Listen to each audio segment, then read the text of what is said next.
bienvenue dans votre journal sur TNTV. Voici les titres de ce mardi 16 décembre. À Mahina, la solidarité prend des airs de fête. Des écoles transformées en escales de partage, de pluie de cadeaux. Vous verrez comment le Noël du cœur a une nouvelle fois rassemblé petits et grands. Aux Marquises, la relève culturelle entre en scène. Pour la première fois, le Matava'a donne toute sa place aux plus jeunes. Chant, danse, énergie. Vous découvrirez ces enfants déjà porteurs de leur culture grâce à nos envoyés spéciaux sur place. Et puis du sport avec un départ très attendu. La Hawaii Kinuiva à sprint s'est enfin élancée aujourd'hui. Plus de 120 jeunes rameurs sur la ligne de départ. C'est à suivre dans ce journal.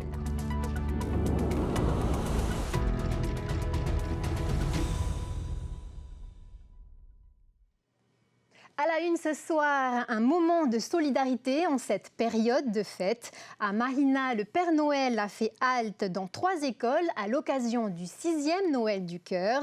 Une tournée de cadeaux pour rappeler aux familles les plus modestes qu'elles ne sont pas oubliées. Laure Philibert.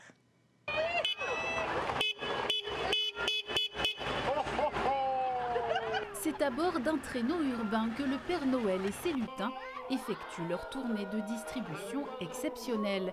Comme les écoles Farir Euy et Nuutere, Hitimahana a rouvert ses portes spécialement pour l'occasion. Le préau a pris un air de fête.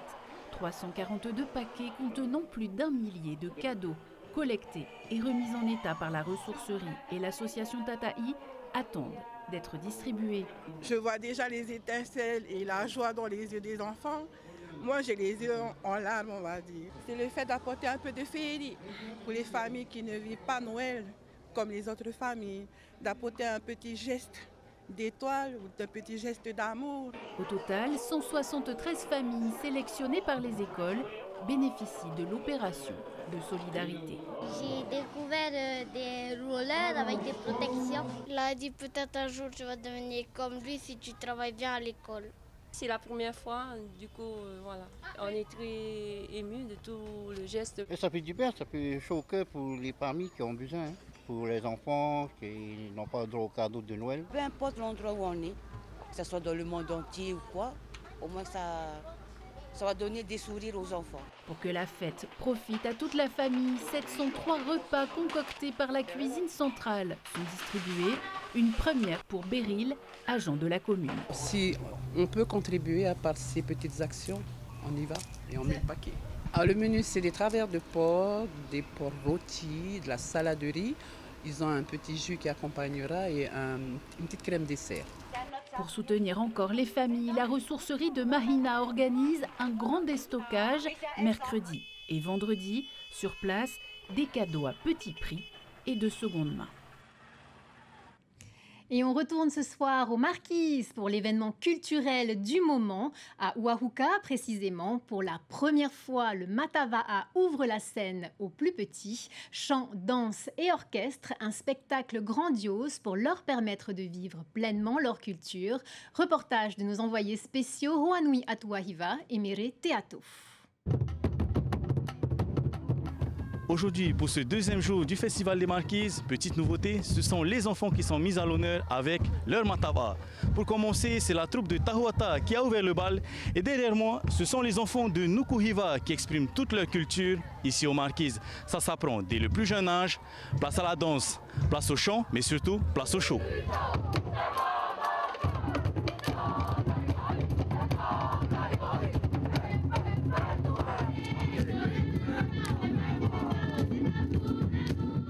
Les enfants ont été mis à l'honneur cette année. C'est dans l'idée d'une transmission justement de la culture, des personnes plus âgées, des adultes qui transmettent aux enfants ce goût pour la culture. Donc oui, c'est très important et c'est une fierté aujourd'hui d'emmener notre délégation d'enfants. Guidés par les plus anciens, les enfants ont proposé un véritable show de près d'1 heure. Chaque danse marquisienne est interprétée avec grâce et puissance, témoignant d'un héritage transmis avec fierté et d'une culture bien vivante dès le plus jeune âge.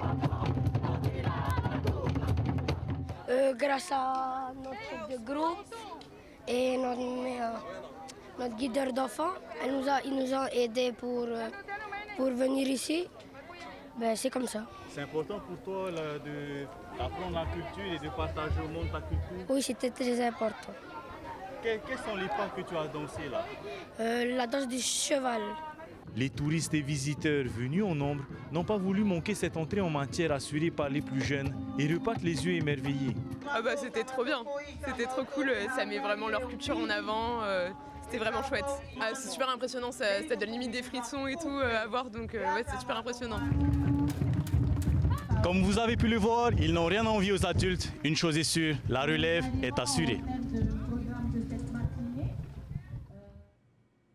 À Fa'a, la campagne des municipales s'organise. Aujourd'hui, Ahereya Fa'a a présenté sa tête de liste pour les prochaines élections, Mara Eitamei, une candidature soutenue par le parti de Nicole Sanquer face à Oscar Temaru, le Tavana historique de la commune. Reportage de Nicolas Pérez et Heimanu Manutei.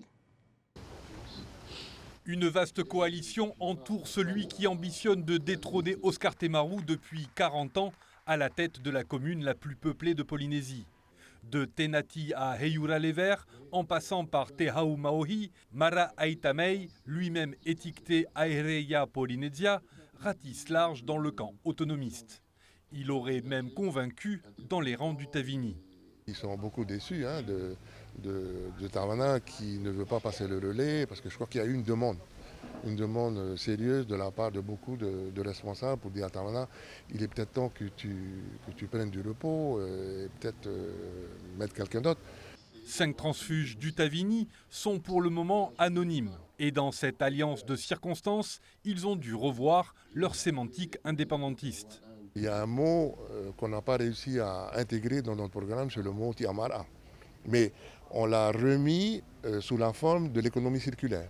Après, il faut se comprendre. Si demain on veut être indépendant, faisons déjà le pas en apportant la preuve que dans notre commune, on est en capacité de commencer à générer l'indépendance, qu'elle soit économique, qu'elle soit sociale. Pour ces colistiers, l'idée de cette union est d'intégrer le conseil municipal. La position de Heyura-les-Verts, c'est la transition écologique. C'est de pouvoir entrer dans un schéma où nous serons respectés et écoutés par rapport à nos projets. Donc cette alliance, je l'ai dit à Mara, tu sais, il y a une spécificité en Polynésie, c'est ces élections-là. C'est la seule qui ouvre les portes à tous les partis pour pouvoir intégrer tous les partis. Côté programme, Ahereya Fa'a ambitionne de réaliser de nombreux projets tels qu'un marché municipal et une marina. Des abattements d'impôts et taxes sont également prévus, même si les chiffres ne sont pas encore arrêtés.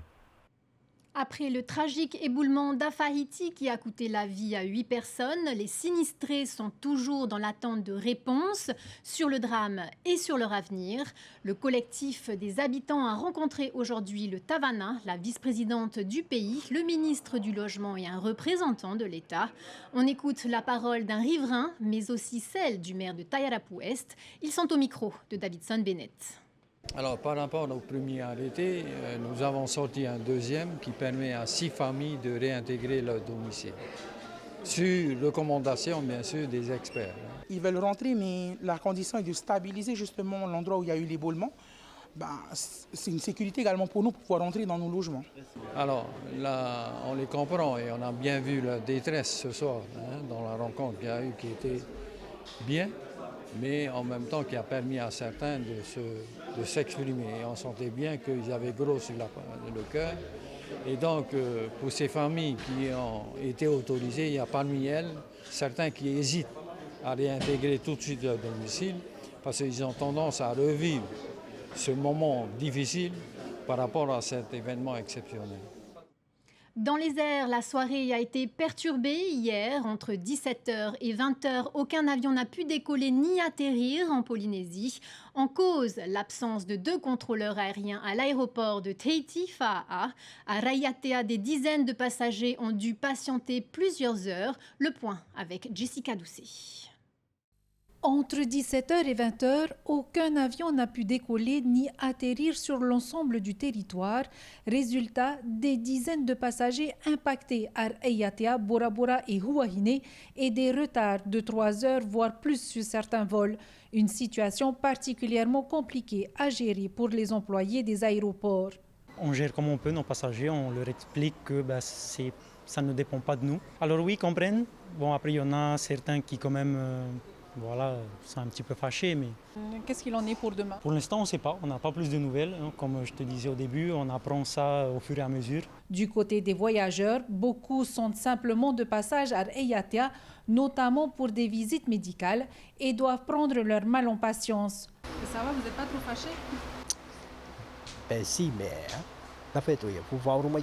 C'est sûr qu'ils ont des revendications à faire. Les taux de contrôle, par contre, tous les passagers, c'est un peu lourd aussi. Pour eux d'attendre ici. Toi, tu dois absolument rentrer, tu as les enfants et tout. Il y a un bébé qui attend à la maison. Mais pour d'autres, la situation est difficile à accepter. Très, très pénible. Très pénible. Parce qu'on nous a convoqués à 3h30 et départ à 4h30. L'avion était arrivé, on nous appelle embarquement. Après 2 minutes, on nous a dit pas possible. En dernière minute, on nous a prévenu. Il y a les enfants aussi avec. Bon, les enfants en train de pleurer, c'est normal. On est déjà fatigués pendant nos visites à l'hôpital. Partout où on va, toute la journée, on est fatigué. Et arrivé ici, pire encore. Le trafic a pu reprendre à partir de 20h avec des départs étalés jusqu'à 21h. La situation reste délicate alors que la grève des contrôleurs aériens se poursuit et que les escales doivent s'adapter jour après jour à d'éventuelles conséquences. Et à Faratea, le pôle aquacole a pris du retard, mais il avance. C'est ce que voulait constater hier sur place le ministre des Ressources marines. Pour rappel, le projet de 33 hectares initié par l'ancien gouvernement est en chantier depuis 2 ans. Les premiers lots devraient être attribués en 2026, selon Teiviniteei. On l'écoute au micro de Davidson Bennett.